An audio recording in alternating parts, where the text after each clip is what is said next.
Welcome, travelers, to Adventures in Security. In this video, we explore how we move from traditional remote access solutions to zero-trust remote access. You can download the script for this video from the link below. Today, we're going to fix a common problem. How do I let people work from anywhere without opening the doors to attackers? For years, the default answer was a VPN. It still has its place, but modern remote work, cloud apps, and phishing-driven breaches expose its limits. Zero Trust Network Architecture, ZTNA, takes a different approach. Don't trust the network location. Verify the user and device, and grant only the minimum access to a specific app. By the end of this video, you'll understand the ZTNA flow, the core building blocks, and exactly how it compares to a traditional VPN in security, user experience, and operations. Here's our roadmap. First, we'll review what a VPN actually does when you connect. Next, we'll look at the main risks, such as broad network access, lateral movement, and stolen credentials. Then we'll build a zero-trust model for remote access using ZTNA, including identity, device posture, and app-level policies enforced through a broker or gateway. Finally, we'll compare VPN versus ZTNA in plain language, security, user experience, and day-to-day management. And I'll give you a simple migration plan you can adapt to your environment. Think of this like a classroom lesson. Concept first, then the flow, then the decision points, and finally how to implement without breaking productivity. A traditional VPN extends your corporate network to a remote device. You authenticate, often with MFA, then your laptop gets an IP address or routes that make it behave like it's on the inside. Traffic is sent through an encrypted tunnel to a VPN gateway, and from there it can reach internal servers and subnets. The upside is compatibility. Lots of legacy apps and protocols can work because the VPN is basically recreating a network connection. But notice the model. The VPN is primarily answering, is this user allowed onto the network? Once you're on, the network often decides what you can reach. Sometimes with firewall rules, sometimes with less control than we'd like. VPN risk comes from scope. Many VPN setups grant network-level access, not app-level access. So once you're connected, you can often discover other systems, file shares, admin portals, databases, and attackers love that because it enables lateral movement. VPN gateways are also juicy targets.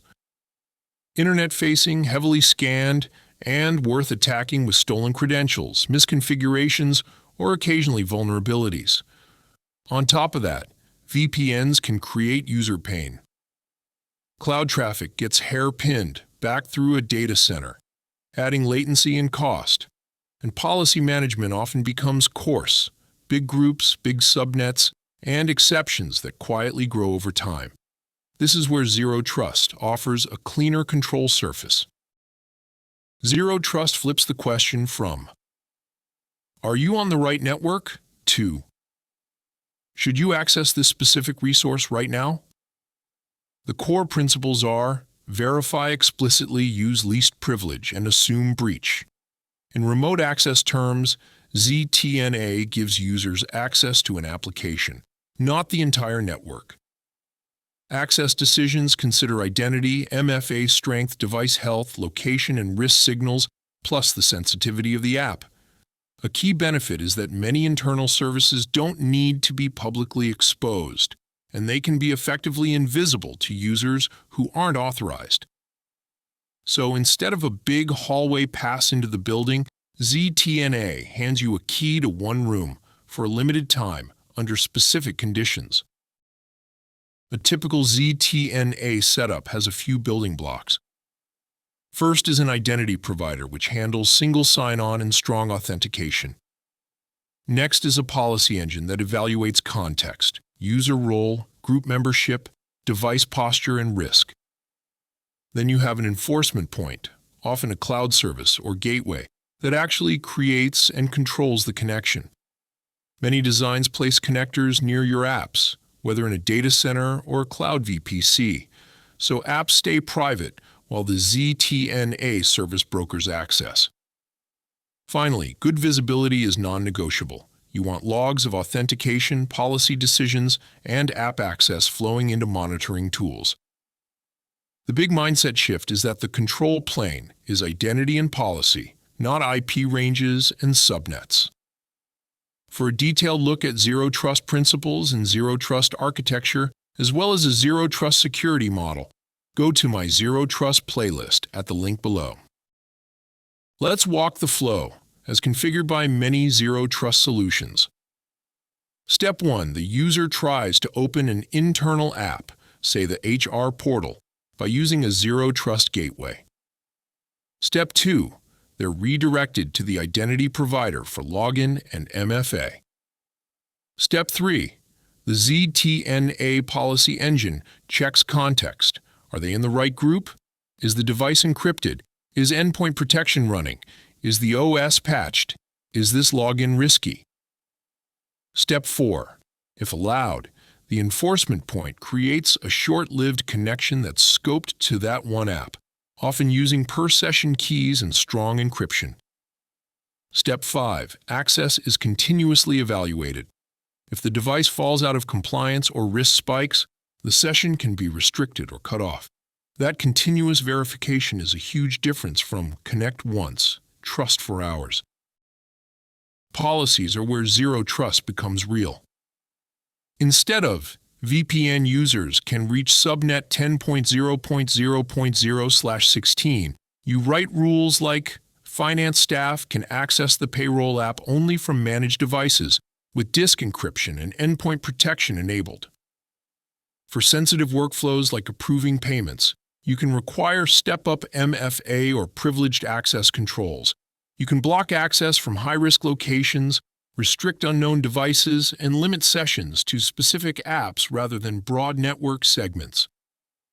You can even separate permissions by function, such as read-only access for auditors, approval access for managers, admin access only through a tightly controlled path.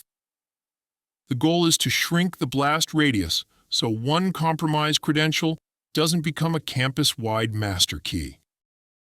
Here's the clean comparison. A VPN is a secure tunnel, but it typically grants network reach, often more than you intend. If a device or credential is compromised, attackers may move laterally because the network is reachable. ZTNA focuses on per-application access. Users can only see and reach what policy allows, and those decisions are tied to identity and device posture.